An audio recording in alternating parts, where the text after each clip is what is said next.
En aquel tiempo mandaron a Jesús unos fariseos y partidarios de Herodes para cazarlo con una pregunta.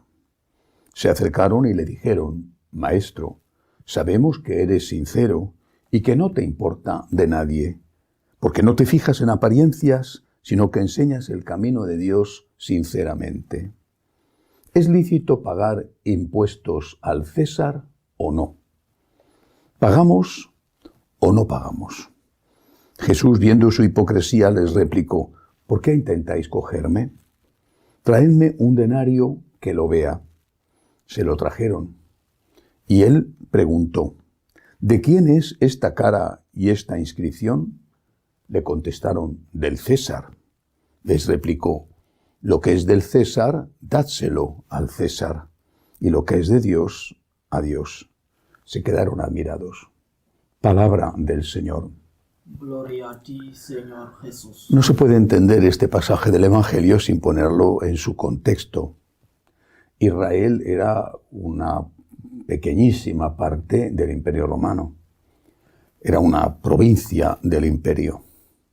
Pero en Israel, quizá más que en otros sitios, había un fuerte sentimiento nacionalista.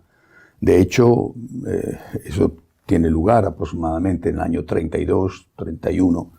En el año 65 hay una fortísima rebelión, una guerra contra el imperio por la independencia, que culmina con la destrucción de Jerusalén en el año 70. Destrucción y se habla de 1 millón de muertos. Es decir, el judío religioso, la mayor parte por lo menos, quería la independencia de su patria.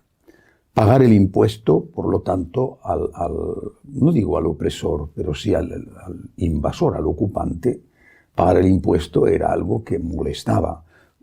Yo creo que pagar impuestos no le gusta a nadie, aunque estemos convencidos de que hay que hacerlo y lo hagamos. Pero en aquel caso, pagar un impuesto a un dominador extranjero, era algo doblemente molesto. Le ponen una trampa.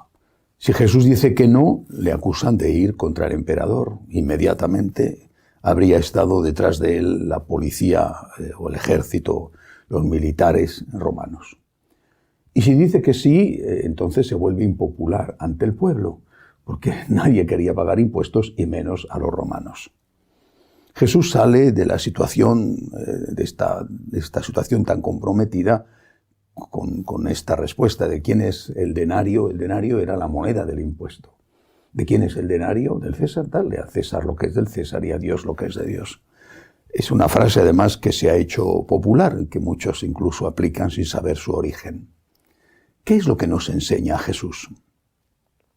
Que hay efectivamente unas leyes que no son unas leyes que la Iglesia tenga que decidir. La Iglesia o la religión no tiene por qué convertirse en la que dictamine qué hay que hacer cuando un semáforo se pone rojo o verde, o qué multa hay que poner si uno se salta un stop, por ejemplo. La religión tiene unas normas morales que afectan a todos los ámbitos de la vida, pero hay muchas cosas que tienen que ser aplicadas en la práctica por las autoridades civiles. Eso es el pago al César. Pero el pago a Dios significa que hay cosas que la ley civil no puede olvidar.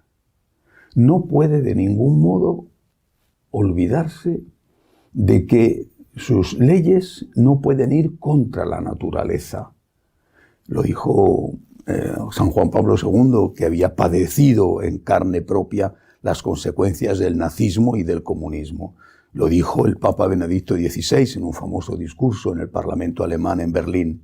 En ese Parlamento donde se aprobaron con mayoría las leyes contra los judíos que provocaron millones de muertos.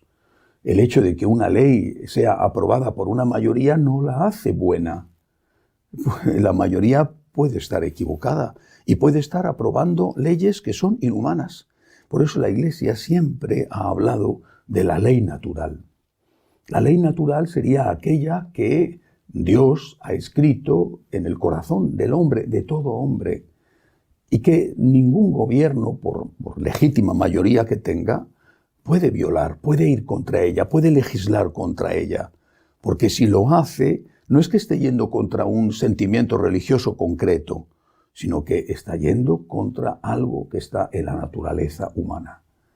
Hay muchos ejemplos hoy en día, por desgracia, de leyes aprobadas democráticamente que van contra esa naturaleza humana. La naturaleza humana, no ya un precepto religioso concreto, la naturaleza humana nos dice que no se puede matar a un inocente. ¿Por qué vas a matar a un inocente? Y sin embargo, las leyes que aprueban muchos países, hoy ya muchísimos, permiten la muerte de los niños no nacidos. La naturaleza humana nos dice que hay que honrar a los ancianos, cuidar al padre y a la madre. No solamente lo dice la ley divina, es que lo dice la naturaleza humana. Eso ya se hacía mucho antes de que Moisés codificara en el Sinaí los 10 mandamientos. Forma parte de la naturaleza humana. Y sin embargo hay leyes, países que han aprobado leyes de eutanasia que de una forma sutil, a veces con presiones, hacen que esos ancianos pidan la muerte porque están siendo agobiados por sus hijos, responsabilizándoles de sus propios problemas porque les dan mucha tarea. Tenemos que tener mucho cuidado. No podemos pedir al gobierno que apoye o que obligue a cumplir los preceptos específicamente religiosos. Por ejemplo, no se puede pedir a un gobierno que obligue a la gente a ir a misa el domingo, o que obligue a la gente a hacer ayuno el miércoles de ceniza, o que obligue a la gente a que en el Viernes Santo no se trabaje y que nadie pueda escuchar la radio. No se puede pedir eso a un gobierno, pero sí hay que pedir a un gobierno que respete la ley natural. Es en esa ley natural, que no es una ley religiosa, ni cristiana, ni budista, ni musulmana, es esa ley natural escrita en el corazón del hombre, donde todos tenemos que ponernos de acuerdo. Es necesario que haya un principio de acuerdo para todos los hombres, porque hay en las sociedades actuales, por lo menos en Occidente, hay gente que es atea, tiene derecho a vivir su ateísmo, hay gente que es agnóstica, hay católicos, hay protestantes, hay musulmanes, hay budistas, hay hinduistas, personas de muchísimas religiones diferentes.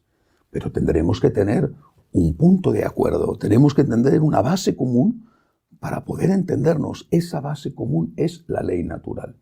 Pues bien, eso es lo que el Señor quería enseñar con esta frase: dad a Dios lo que es de Dios y al César lo que es del César. Pero para nosotros los católicos, primero está Dios. Por eso la Iglesia pide que en determinadas circunstancias hagamos objeción de conciencia y exige que se respete la objeción de conciencia cuando una persona es obligada por la ley a hacer algo que va en contra de sus principios. Que Dios nos ayude y que así sea.